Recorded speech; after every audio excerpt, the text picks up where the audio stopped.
Jim sempat merasa kewalahan dengan kemampuan menembak lawannya. Sampai ia melihat ban dan tangki bahan bakar mobil yang sudah hancur tertembak. Kini mereka tidak punya pilihan selain meninggalkan mobil dan melarikan diri. Setelah mencoba mencari tempat persembunyian, mereka memutuskan bersembunyi di sebuah peternakan tua di dekat sana. Tumpukan jerami di dalam lumbung menjadi tempat persembunyian yang sempurna. Awalnya Jim berencana menyembunyikan Miguel di antara dua tumpukan jerami, sementara dirinya keluar sendirian untuk mengalihkan perhatian pembunuh bayaran itu.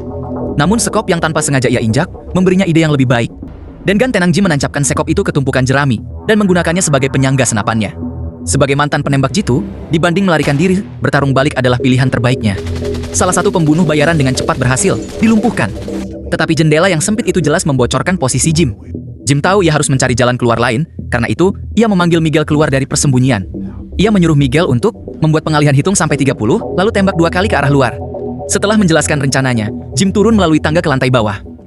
Saat bergerak di atas tumpukan roda di luar bangunan, ia melihat pembunuh kartel itu berdiri di dekat dinding, persis seperti yang diperkirakan. Namun ia tidak langsung menarik pelatuk. Jim menunggu Miguel selesai menghitung sampai 30.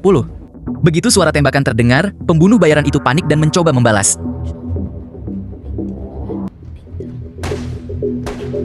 Tetapi, sebelum sempat menemukan dari mana tembakan berasal, Jim sudah lebih dulu memberikan serangan terakhir dalam situasi yang mematikan itu. Kartel itu pun tinggal sendirian, dia terus mencari dan masuk ke dalam gudang jerami itu. Miguel yang menyadari itu pun berusaha bersembunyi. Karena kurang fokus dia pun terjatuh dan diambil oleh kartel itu untuk dijadikan pancingan agar Jim keluar.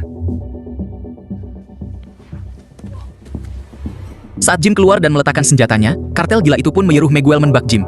Karena Jim pernah mengajarinya cara memegang pistol, Miguel pun punya ide sendiri. Lalu terjadilah pertarungan tanpa senjata Jim dan kartel itu.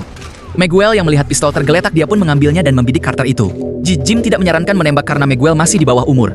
Takutnya nanti dia akan terbiasakan hal itu dan menjadi anak bermental pembunuh.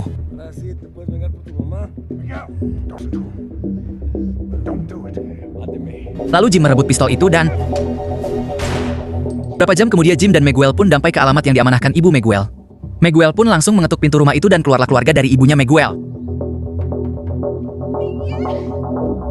Saat Miguel menoleh ke belakang, Jim pun sudah pergi dengan keadaan terluka tusukan di perutnya. Karena hal itu dia patut disebut sebagai pahlawan tanpa ingin imbalan, dan film ini berjudul The Martin.